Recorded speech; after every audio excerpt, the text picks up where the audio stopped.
घाईघाईत शपथविधी केला जातोय. आपलं काय मार्गदर्शन? पक्षाने जे काही ठरवलं त्याची प्रसिद्धी पक्षाने दिसते. अचानक पद्धतीनं सुनेत्रा पवारांचं नाव पुढे येतं. खरं तर हा अपघात अचानक झाला आणि अचानक पद्धतीनं सुनेत्रा पवारांचं नाव उपमुख्यमंत्री पदासाठी पुढे येतं. नेमकी काय कारण तुम्हाला अशी वाटतं की ही कारण असू शकतात? आणि पक्षाची जबाबदारी करणार असते ते गेले कुणीतरी यायला पाहिजे आणि त्याच्यातून पक्षाने निर्णय घेतलेले. सगळं मान्य आहे पण किमान दुखवटा तरी पूर्ण झाला पाहिजे. एवढी घाई कशासाठी? कोण करताय सगळं? जयंत पाटील हे सगळं भाजपच्या सांगण्यावरनं करतात. असं जयंत पाटील आणि दादांची चर्चा सुरू होती, परंतु आता जी राज्यातील घटना परिस्थिती घडत आहे यावरती कुणीही भाष्य करायचं नाही. परंतु शशिकांत शिंदे वेळोवेळी सांगतात की आम्ही एकत्र हा निर्णय घेतला होता, परंतु आता जे निर्णय होतात तर काय कसं पाहताय निर्णय? मला एवढं माहिती आहे की आमच्या पक्षात आणि अजितदादांच्या पक्षाने एकत्र काम करण्याची प्रक्रिया सुरू करावी त्याच्यात एक होत होता. सिरीज ऑफ थिंग्स आणि निर्णय आत्ता जाहीर करायचा होता 12 तारखेला आणि ही तारीख आधीची दिलेली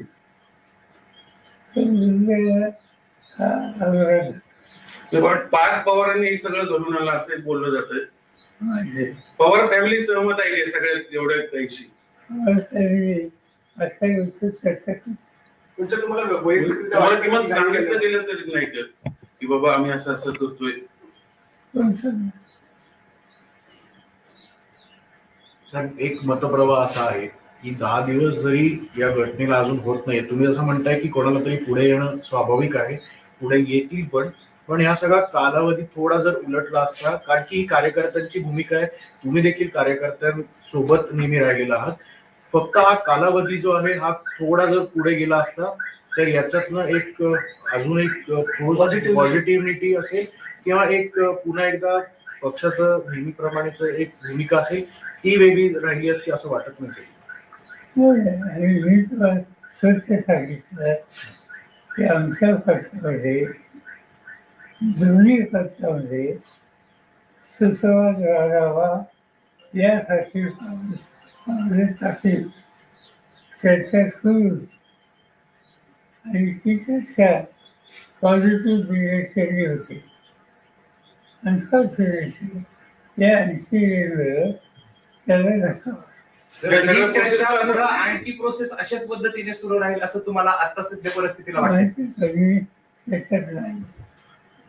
साहेब, मुद्दा असा आहे, हे प्रश्नच तो आहे की तुम्हाला सगळ्या प्रोसेस मधनं बाजूला ठेवले गेले जाणीवपूर्वक. तुमच्या पक्षावर आधी दादांकडे गेल्याने आता सगळं भाजप चालवणार अशी चर्चा आहे, त्यासाठी हे सगळं केलं, घडून आणले गेले. तुमच्या आमच्या मग आता कशासाठी एवढी घाई? कशासाठी? मला काय विचार पवार साहेब, सुनेत्रा नाही, तुम्ही सहमत आहात त्या सगळ्या गोष्टींशी? नाही, काही चर्चा नाही, उत्साहच नाही. मग आता दोन्ही राष्ट्रवादी दादांची इच्छा होती, दादांची इच्छा होती ती खुली हवी ही आमची इच्छा. पण आता त्यांची दिसत नाही. हे सगळं झालंय त्याच्यावरून असं दिसत. काही सांगतात एकदम सांगतात. साहेब, एकंदरीत हा जी परवा झालेली घटना संपूर्ण राज्याला नाही तर देशाला चटका लावून जाणारी आहे. असे अपघात वारंवार घडले, परंतु बारामतीच्याच ठिकाणी हा दुर्दैवी अपघात घडावा याची तांत्रिक मूल्य काय असावे?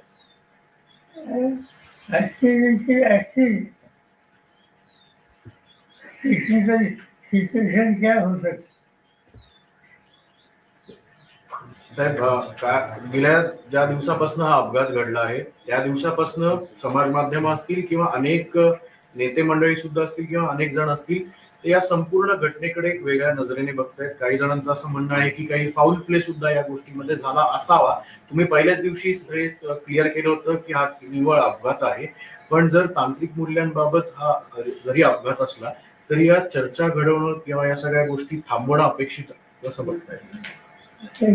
सिव्हिलायझेशन डिपार्टमेंट जे आहे ते खोल्यात जातं.